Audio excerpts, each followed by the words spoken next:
The citizens are straight up fed up.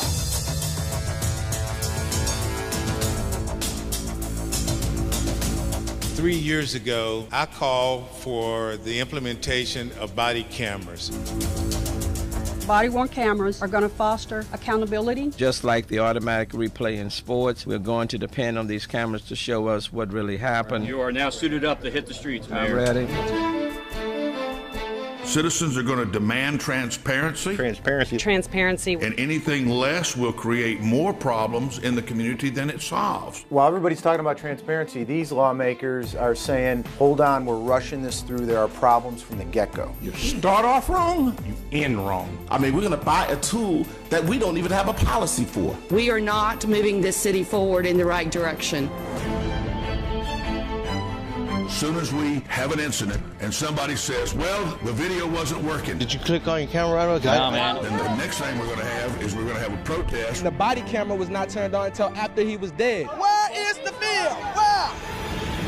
We didn't spend $8 million for body cameras to see the aftermath. We know of 50 other cases where HPD can't come up with a video. $8 million later and several months later, there's no transparency.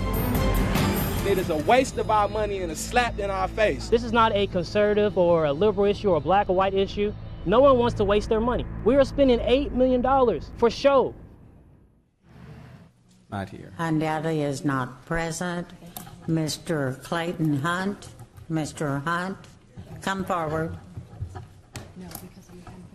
Will be followed by, I can't find her.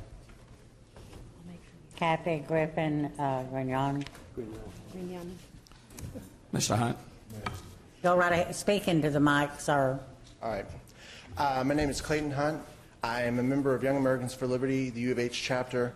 I am here today to speak in favor of the policy changes that this coalition of groups has come together to reform the body camera policy, to institute community policing, and to have an independent citizens review board for police encounters such as the Alvia Brazil case. In my opinion, it doesn't just protect the rights of citizens. We saw in Dallas that some crazy person took that gray area, that question of all these different cases around the country where black men are being shot down by police, and he took that to fuel hatred. And he ended up acting out violently, instituting a body camera policy that is not able to just turn on and off at a flip of a switch, that shows from the beginning of an altercation to the aftermath, removes that gray area, and not only protects the rights of civilians, but protects police too. You don't have to have it one way or the other. It's good for everyone. Community policing has been instituted around the country and has been shown to reduce violence. It helps when the police in a community reflect those that they are interacting with. Independent citizen review boards, time and time again, you see these situations, and Internal Affairs comes back and says, well, we looked at ourselves and we saw we did nothing wrong.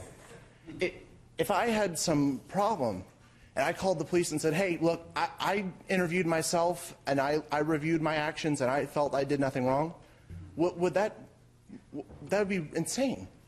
Y'all would say, that's ridiculous. We're going to send someone out who is impartial, who doesn't know you. Thank you. Thank you, sir. Your time has expired. One second. Councilmember Green. Sir, there's a question, if you'll. Councilmember Green. Thank you, Mayor. Mr. Hunt, thank you for coming out, and thank you for that. With regard to our body camera policy, I think what specifics would you require a recommendation? Because my reading of the policy says that what would tell me what you think needs to change from the existing policy? Well, in the example of the Brazil case, we have bits and pieces from being turned on and off. At least that's what's been released to the public. We may have more that we've never seen, but the specifics of the policy, not what actually happened. Now, whether or not it was implemented correctly, I understand that point. But with regard to the actual policy, what specifics issues do you have with the actual policy as prescribed by HPD? I would just insist that if it has been implemented incorrectly, then at least we have to review and see how we can implement it correctly. Absolutely. Absolutely. Thank you. Councilmember Kubash. Thank you for coming. I'll have more to say when the other speakers come up, but thank you for coming. I appreciate it, and don't give up. Thank you. Thank you. Thank you very much. Madam Secretary, thank you very much. Appreciate you. Thank you. Okay, Ms. Thank you, Ms. McGee.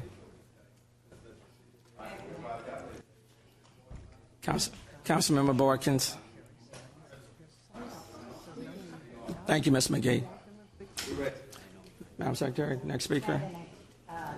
Speaker is Mr. Jerry Ford.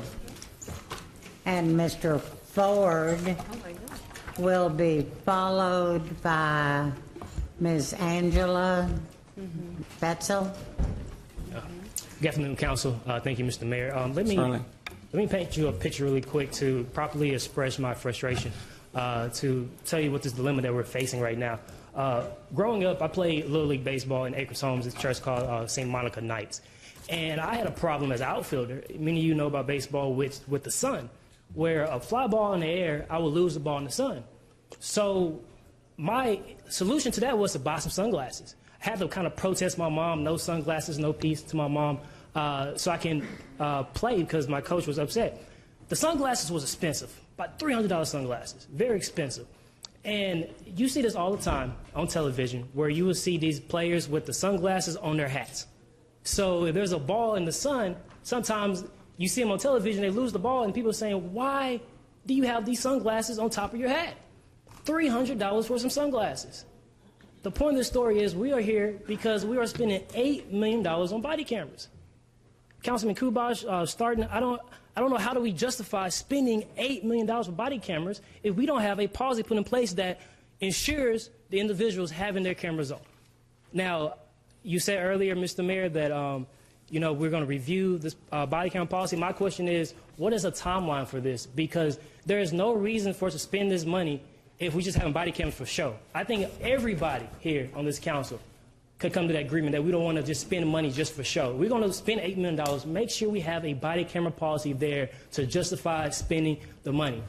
We cannot have the officers turn the camera on and off whenever they feel like it. That is my issue. So I'm asking, can we go to action right now, speed up the review process, and make sure that next time where there's a shooting, we don't see the aftermath. We don't want to see the aftermath. We want to see what led up to the altercation, to see if the aftermath was justified or not. That's the point of the body camera policy. We have our sunglasses on top of our head. There's no reason to spend all this money if we're not going to do this right. So my question is, can we speed up the process, and can we find a way to keep these body cameras on so we can move on? Thank you. Mr. Councilmember Kubash. Mr. Ford, I moved you forward along with the others because I was concerned about getting it before the administration so they could probably see where we were at TSU when we met, concerning getting public input before we ever had a policy. That was the big problem. I regret greatly the shooting, and I do have to say I respect the mayor greatly, regardless of how any of you feel. He sat here and listened to everything. He didn't have to, but I think that's why I didn't want to leave. I didn't want to leave when it got rough in here a little while ago, because I wanted to hear it, because I felt like I needed to hear it, and even right or wrong, we've sat and listened. Now we need to go to that next step, and we need to look at the procedure. The mayor said he's looking at the body camera procedure, and I believe him. So I've been the biggest critic on this. You know that. I've spoken at both of the colleges about it. You were there at both of them, and I was so frustrated it got shoved through. But I'm still here to help, and I want to be a resource. And thank you, Mayor, for not leaving the council chamber during the heat. Thank you. Can I have a last question? One second. Councilmember Stoddard. Thank you again for coming down. I know you're very involved and very much passionate about doing the right thing.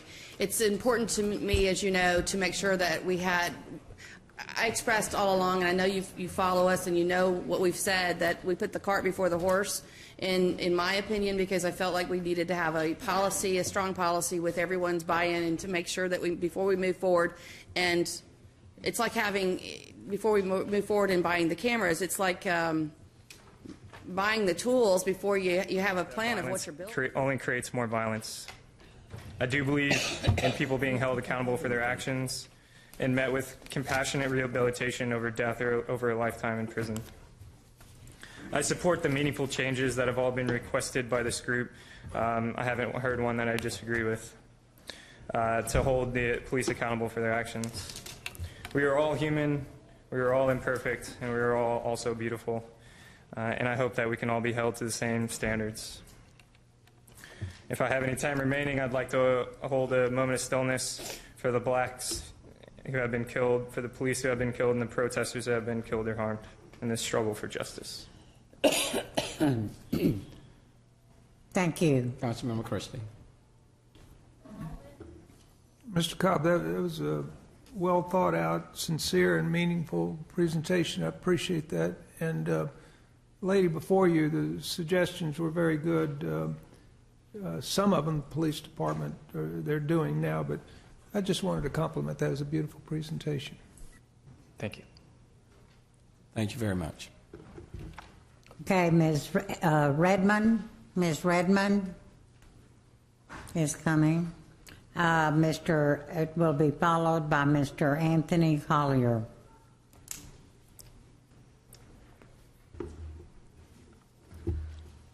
Good afternoon. My name is Heather Redmond, and I was asked here today by the University of Houston's Young American for Liberties chapter to help advocate for change and reform in the police departments.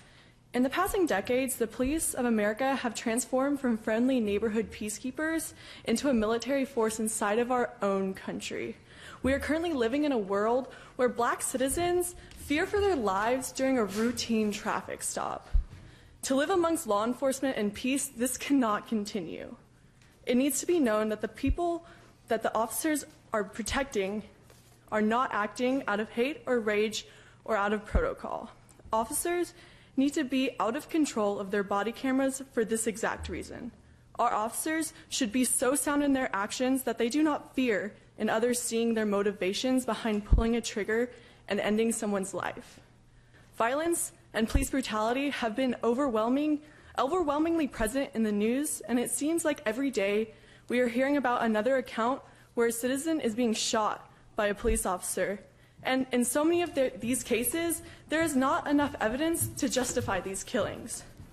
Body cameras outside of the control of officers will hold them accountable for the actions and provide the families of the victims some sort of peace after their passing. Not only will body cameras force officers to think before they pull the trigger, it would also, with a militarized police force, it's pretty much impossible to trust an officer who looks upon you as an enemy. Officers need to be held accountable for their actions and cannot continue to live above the law.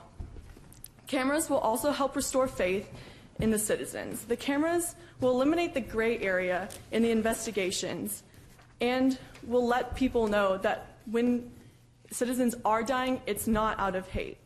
People need to trust those who serve us with our tax dollars, and the reforms proposed today are just merely steps that we need to take in the long road of demilitarizing our police force and transforming them into the peacekeepers of our community. Peace, trust, and love amongst those who are patrolling our communities cannot be obtained until officers are held accountable and the innocent stop dying. Thank you. Thank you. Okay, Mr. Collier will be followed by Ms. Nikita Brazil.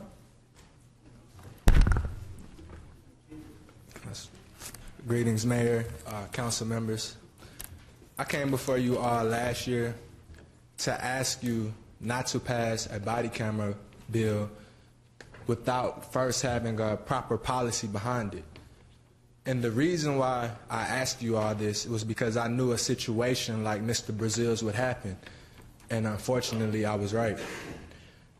In the situation of Mr. Brazil, police officers excessively shot him 10 times because they claim that he pointed a gun at them.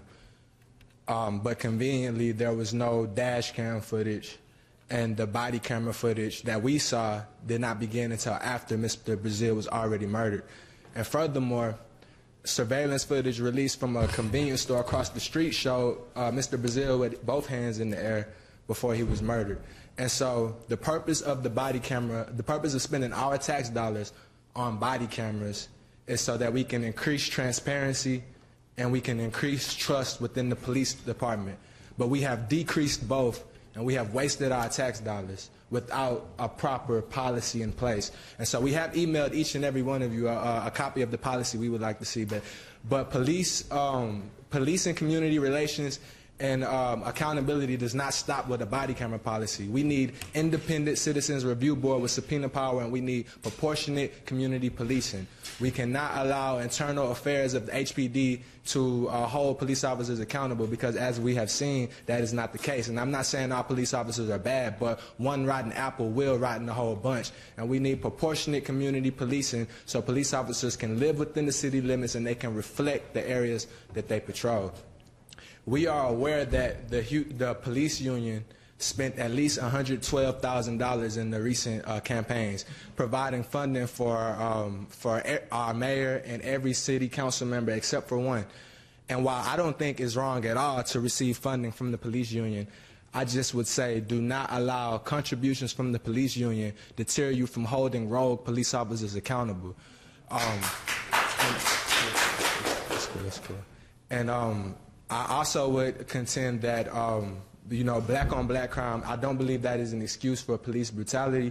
I do believe that the crime rate directly correlates with the unemployment rate, so I'm appreciative for the program you have implemented, providing 2,000 jobs for our youth. I think that we should definitely continue to push those kind of programs and expand them. And where I commend you for Mayor Turner for that program, I would ask that you do more to hold rogue police officers accountable. Councilmember Kubash. Mr. Collier, thank you for coming. Thank you for meeting with me at TSU. Thank you for meeting with me at the University of Houston. And thank you for your input. And I think you were right. We did see perhaps some of this coming, and we were concerned. Just thank you for being here. Yes, sir. Thank you.